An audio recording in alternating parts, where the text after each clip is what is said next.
ಕೆಲವೊಂದ್ ದಿನ ಏನು ಪ್ಲಾನ್ಸ್ ಇಲ್ಲ ಅಂದ್ರೂ ಕೂಡ ತುಂಬಾ ಚೆನ್ನಾಗಿ ಹೋಗ್ಬಿಡುತ್ತೆ. ಇವತ್ತು ನನಗ್ ಹಂಗೆ ಆಯ್ತು. ಇವತ್ತು ಸ್ವಲ್ಪ ಬೆಳಗ್ಗೆ ಬೇಗ ರೆಡಿಯಾಗಿ ರಾಘವೇಂದ್ರ ಸ್ವಾಮಿ ದೇವಸ್ಥಾನಕ್ಕೆ ಹೋಗೋಣ ಅಂತ ಡಿಸೈಡ್ ಮಾಡಿದ್ವಿ. ನಾನು ರೆಡಿಯಾಗಿ ನನ್ನ ಕಸಿನ್ಸ್ ನ ಕರ್ಕೊಂಡು ದೇವಸ್ಥಾನಕ್ಕೆ ಹೊರಟೆ.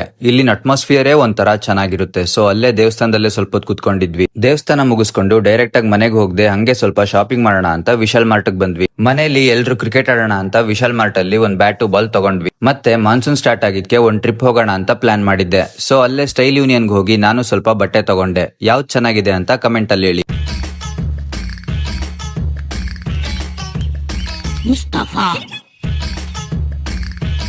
ಶಾಪಿಂಗ್ ಎಲ್ಲ ಮುಗಿಸ್ಕೊಂಡು ಮನೆಗ್ ಬಂದು ಸ್ವಲ್ಪ ರಿಫ್ರೆಶ್ ಆಗಿ ಲಾಗಿನ್ ಆಗಿ ಕೆಲಸ ಶುರು ಮಾಡಿದೆ. ಕೆಲಸ ಮಾಡ್ತಾ ಮಾಡ್ತಾ ಈವ್ನಿಂಗ್ ವರ್ಗು ಟೈಮ್ ಹೋಗಿದ್ದೇ ಗೊತ್ತಾಗ್ಲಿಲ್ಲ. ಕೆಲಸ ಮುಗಿದ್ಮೇಲೆ ಈವ್ನಿಂಗ್ ಸ್ವಲ್ಪ ಹೊತ್ತು ಕ್ರಿಕೆಟ್ ಆಡಿದ್ವಿ. ಆಮೇಲೆ ಮತ್ತೆ ಟ್ರಿಪ್ ಹೋಗೋಕೆ ಅಂತ ಬಟ್ಟೆ ರೆಡಿ ಮಾಡ್ಕೊಂಡು ಬ್ಯಾಗ್ ಪ್ಯಾಕ್ ಮಾಡ್ಕೊಂಡೆ. ಮತ್ತೆ ಎಲ್ಲಿಗೆ ಹೋಗ್ತಿದೀನಿ ಅಂತ ನೆಕ್ಸ್ಟ್ ವಿಡಿಯೋ ಅಲ್ಲಿ ಹೇಳ್ತೀನಿ. ಹಂಗಂತ ಜಾಸ್ತಿ ದೂರನೂ ಏನು ಹೋಗ್ತಾ ಇಲ್ಲ.